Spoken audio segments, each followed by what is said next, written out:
Gracias. Bueno, muy buenos días a todos.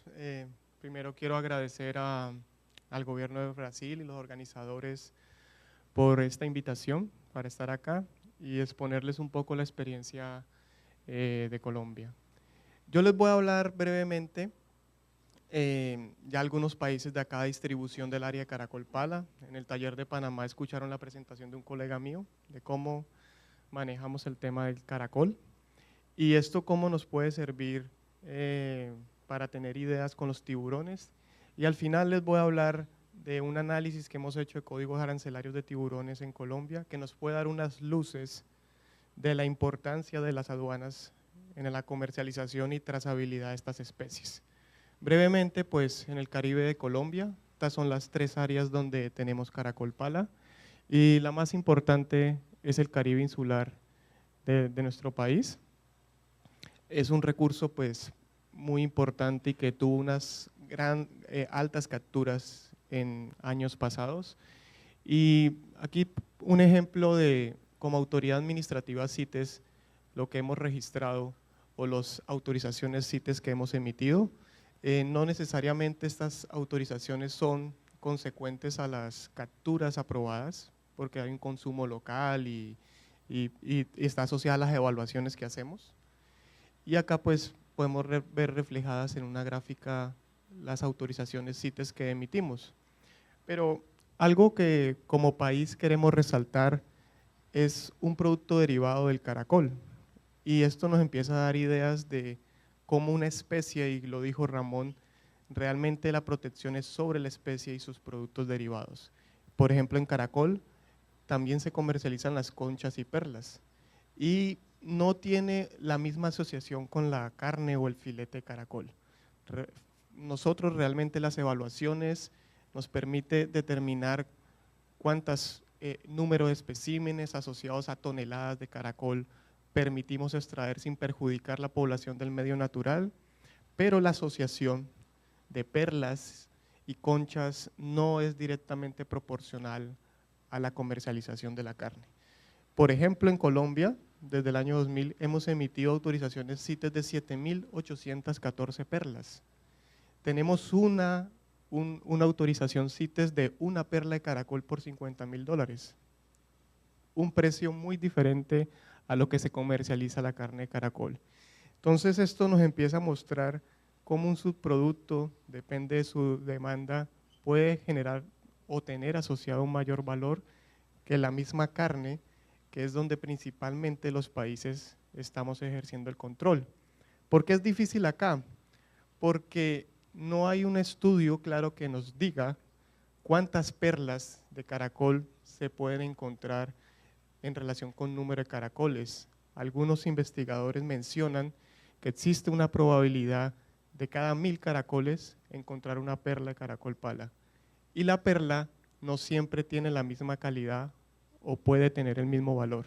Entonces, es un producto derivado, hacemos la certificación, la autorización, la verificación, pero no tenemos una relación clara de cuántas perlas se pueden comercializar.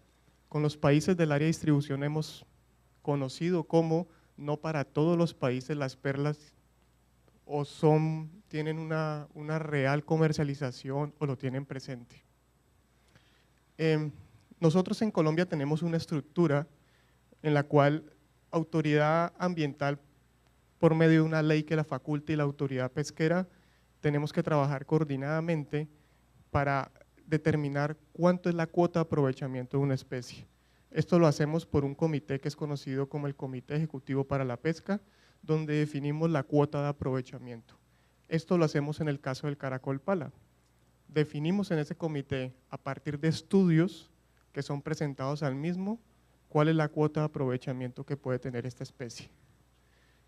Y como autoridad ambiental y administrativa CITES, tenemos unos institutos que son las autoridades científicas, excepto este, y coordinadas por este instituto, el Humboldt, quienes pues científicamente soportan las diferentes acciones con este recurso y otros recursos.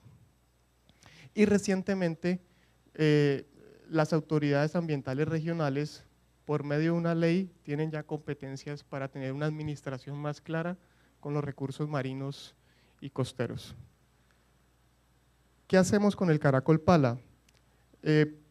Anteriormente, las evaluaciones las hacíamos con datos dependientes de las pesquerías, lo cual por medio de modelos pesqueros determinábamos una cuota de aprovechamiento.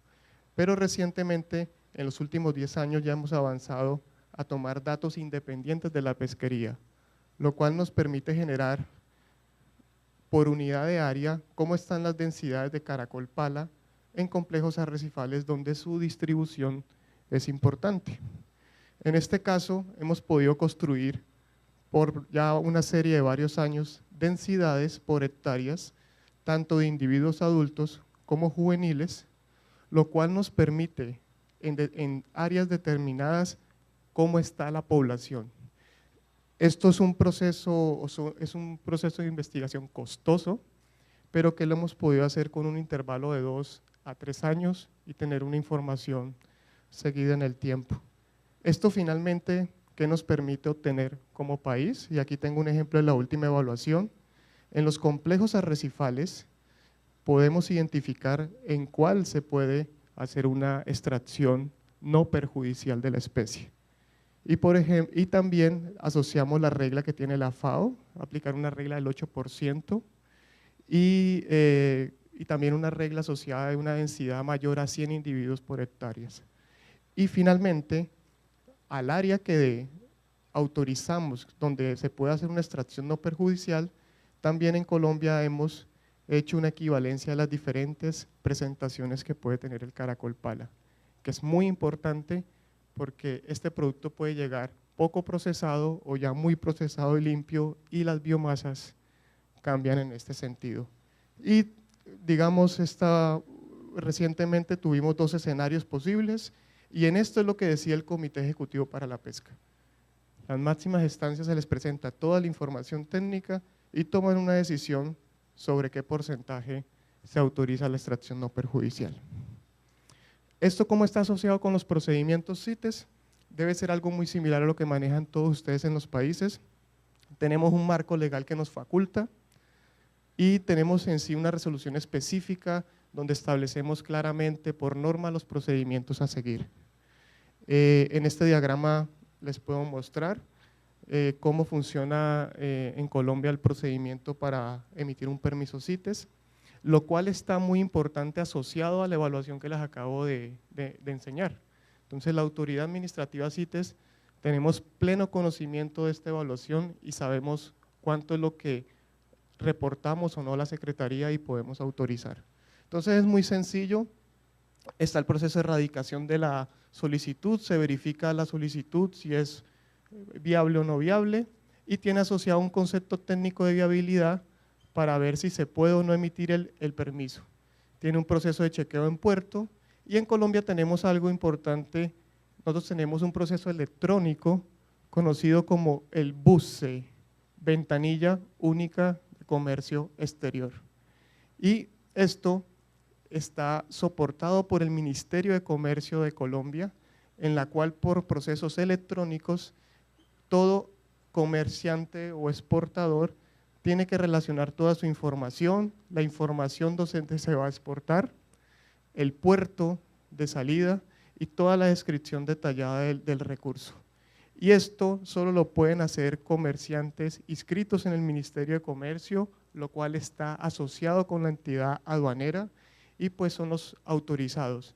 Y permite ya tener un control ya digitalizado sobre la comercialización en relación con los comerciantes que están relacionados.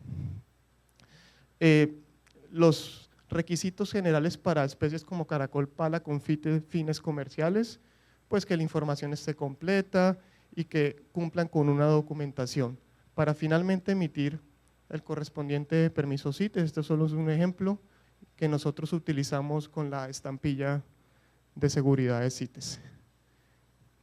Nosotros hemos expedido que tenemos 12 días hábiles para expedir el permiso, y estos tienen una vigencia de 3 meses para mascotas o 6 meses para pieles y demás.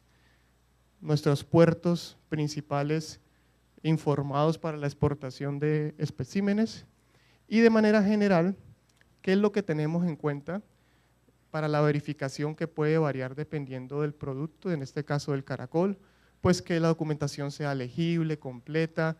Hacemos una verificación legal que ahorita estamos fortaleciendo con tener un mayor número de inspectores que puedan verificar en el puerto de salida del producto. Tenemos en cuenta las diferentes restricciones o limitaciones que puedan existir, el apéndice, el origen, si hay un cupo, esta inspección física como comenté, y aspectos de requisitos, permisos o uso parcial de cupos. Entonces, realmente se hace un análisis integral asociado a la evaluación que ha tenido el recurso y que se decide anualmente. ¿Qué tenemos que seguir trabajando? Y aquí es donde les voy a poner un ejemplo en el caso de tiburones. El tema de la remisión de los documentos originales. Es importante que estos documentos pues sean verificados por las autoridades, como dijo Juan Carlos, pero pues no siempre es fácil la remisión de los documentos originales. Entonces, y ante la exigencia de la Secretaría de CITES, pues es un documento original el que tiene la estampilla aprobada por CITES, entonces se mandan copias escaneadas, se habla con las autoridades, pero eso es un tema que hay que tener en cuenta sobre ese proceso de verificación de documentos originales en la cadena de valor. Y algo muy importante, aquí es donde les voy a poner un ejemplo, es la articulación con las autoridades competentes. Y en el caso de la DIAN, en Caracol Pala tenemos este proceso bien armonizado, digamos, pero cuando llegamos a la DIAN y a los códigos arancelarios, en Colombia no tenemos un código arancelario específico para Caracol Pala, tenemos un código arancelario referente a caracoles de mar. Por ahí es donde finalmente, bajo la codificación de mercancía, se exporta el caracol. Y en el caso de tiburones que hemos encontrado, y es digamos lo que les queremos mostrar acá, y que ustedes puedan en sus países buscar cómo hacer este análisis y ver lo importante que puede llegar a ser para tener una trazabilidad de la movilidad de los subproductos de tiburón. Por ejemplo, en Colombia tenemos 3 códigos arancelarios asociados a los productos de tiburones. Y ni siquiera dicen tiburones, escualos congelados, frescos o refrigerados, y solo tenemos un código específico para aletas de tiburón y demás escualos, donde se precisa que son secas, saladas y sin ahumar. ¿Sí? Son los 3 códigos existentes. Recuperamos una base de datos desde 1994 a la fecha, donde pudimos detallar información de la exportación, importación en toneladas, precios en dólares y cuáles son los países de procedencia y países destino. Y aquí les puedo mostrar, reconstruimos este gráfico, ustedes pueden observar cómo Colombia, como exportador de aletas de tiburón, el principal mercado es Hong Kong. Pero es interesante ver también cómo hay otra gama de países asociados. Esto nos lo permite ver el código arancelario y podemos observar países de la región. Aquí está Costa Rica, Ecuador, Panamá, por ejemplo, y son fragmentadas en el tiempo. Entonces, empieza uno a ver una relación de qué países con mi país o con cada uno de los países están asociados en el comercio y en volúmenes en toneladas de un subproducto de esta especie. Ahí está el promedio que exportamos a Hong Kong.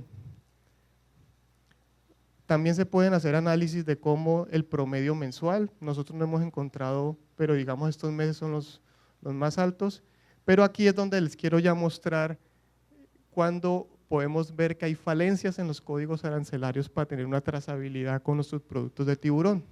Entonces, por ejemplo, en el caso de los códigos de carne de tiburón, sea congelado o fresca, encontramos cómo las importaciones en el país se han incrementado y las exportaciones de carne han disminuido.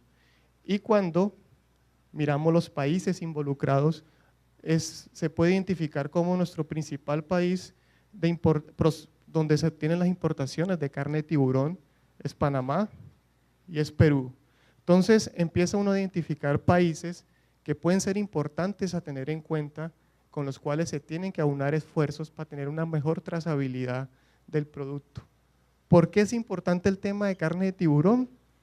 Porque Shelley Clark, cuando hace su estudio en Hong Kong sobre el comercio, reporta claramente que Hong Kong no solamente importa aletas secas o saladas, sino también que importa aletas frescas y congeladas, en una menor proporción, pero también se lleva a cabo así. Si nosotros no tenemos un código arancelario que nos permita separar las aletas congeladas o frescas, bajo el código de carne, digamos es el ejemplo de Colombia, se podría fácilmente y es legal comercializar aletas frescas o congeladas porque no están saladas o secas. Y bajo ese código arancelario pues se comercializa como carne. Y aquí es donde les quiero mostrar el ejemplo donde esto nos ayuda a inferir que esto puede estar sucediendo. Aquí tenemos exportaciones de carne de tiburón desde Colombia. Ustedes pueden ver la gama de países que identificamos y llama la atención la República China o Taipei chino y Hong Kong. Miren los valores que se exportaron en estos 3 años, 2007, 2008, 2009. Conocemos que el valor de la carne de tiburón es muy bajo en comparación con la carne. Las especies que pueden tener el valor más alto son el sardinero, el Lantanazus, Helisuros cirrincus, donde su carne tiene una condición diferente y sus valores sí están, no lo tengo exactamente, pero sí son 7, 10 dólares kilo, es un valor mucho más elevado en comparación con las otras especies, donde la carne de tiburón sí tiene valores muy bajos, que cambia entre países entre 1 a 3 dólares, valores muy bajos en comparación con las aletas. Cuando nosotros observamos esta exportación bajo el código arancelario de carne de tiburón, son exportaciones por debajo de 1 tonelada hacia este mercado. Y asociando lo que ha encontrado Shelley Clark, como no tenemos en el país un código arancelario de aletas frescas o congeladas, es probable que bajo ese código haya hecho una exportación de aletas frescas y congeladas y que es consecuente a un valor tan bajo, asociando pues los costos que tiene una exportación. Si pensamos en media tonelada con valor de $1, $3, pues no sería consecuente una exportación a este nivel y es probable que aquí se haya hecho una exportación de aletas frescas y congeladas de una manera legal porque no existe un código arancelario específico para hacerle un mejor seguimiento y tener así una mejor trazabilidad. Entonces, esto es algo que hemos hecho en el país, lo traigo como ejemplo y pues para tener a consideración que ustedes puedan ver esto cómo puede ayudar a fortalecer la acción como región en estos aspectos. Muchas gracias.